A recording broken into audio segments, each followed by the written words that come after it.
Right, let's talk about a couple of bits and pieces then. So we got to talk about today.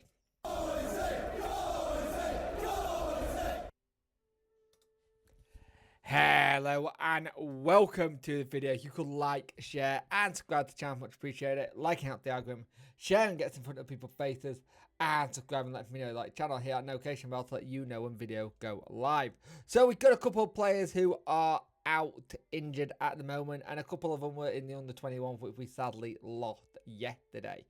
But the big one is that we've been talking about is that we really want to have the likes of Pierce Charles back, but it's looking likely, more than likely, that he's not going to be here. Now, Wednesday at the minute are 17 points off safety line, and that could get worse for us. Let's be brutally honest with whatever things that come in.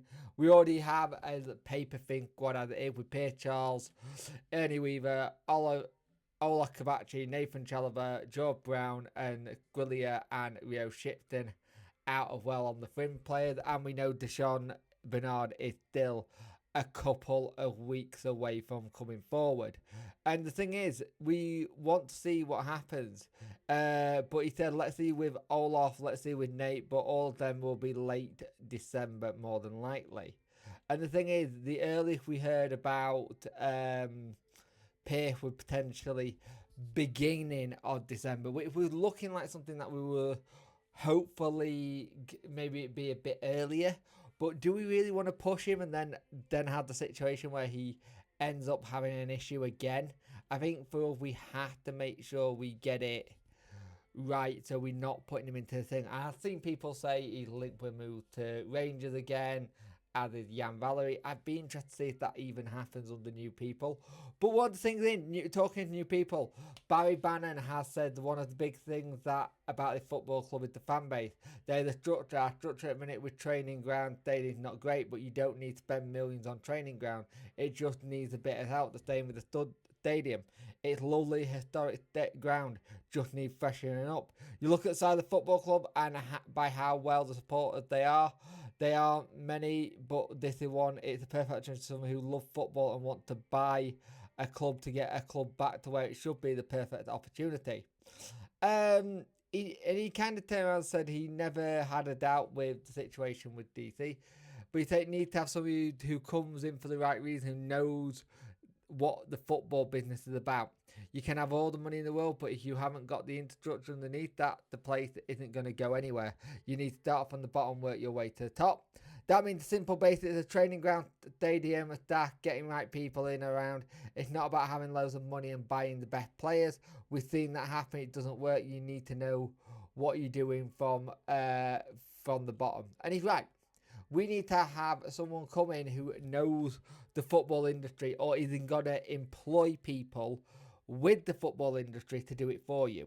And that's the thing. You can have someone who got billions and billions of dollars, or pounds even, sorry. Don't know why I said dollars. But you know what I mean. You can have someone who's got billions, but still don't know and don't have the right people in. We've already had that. DC did that. DC came in with a lot of cash, spent a lot of it on players, but then didn't go for any of the other bits. So last night we played Huddersfield Town. We had some players going who were good to see. Joey Thornton played, Otegbayo, McGee. And the thing is, Otegbayo is someone who needs to really come back in. He's not had the greatest start, but I think he's one that could really do well. He said it was a tough night for the lad. There's a couple of senior pros, of which made things difficult, but it was really important to get 90 minutes. I'm glad of that. I was surprised to see Alfie May in the team.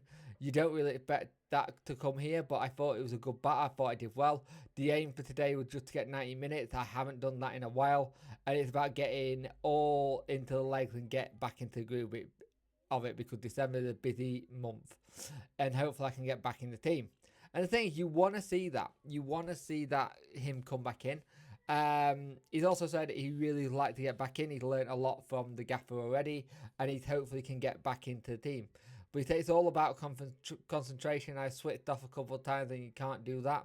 So their coaching staff always tell me to focus for the whole game. For me, 90 minutes is a big thing. I never really completed 90 minutes for the first team. So that's the next step for me. Once I complete my first 90, I can build up from there.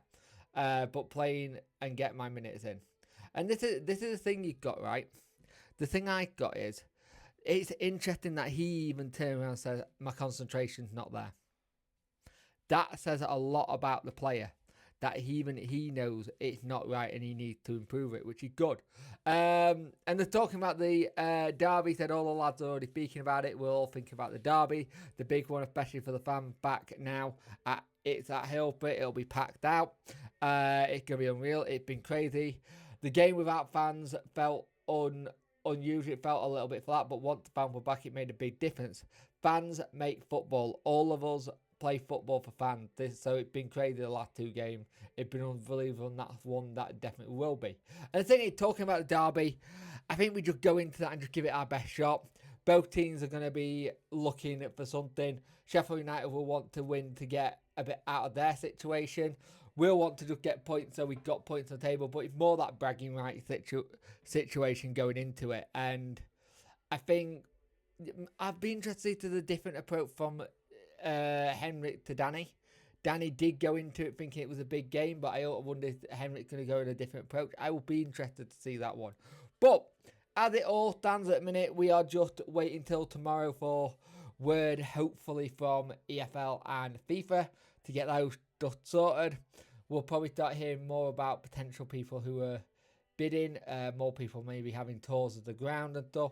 Like they said, it won't be necessarily the people who are trying to buy it. It could be solicitors or people who are interested on behalf of the clients. So we've just got to see what happens next. At the end of the day, we know what position we're in.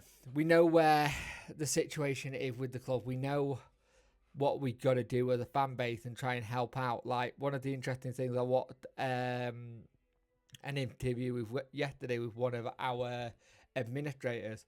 They got all the payments done early, and then they got hit with a 600k bill from HMRC, which by the sound that they didn't see coming. And it just shows you how much he was really struggling.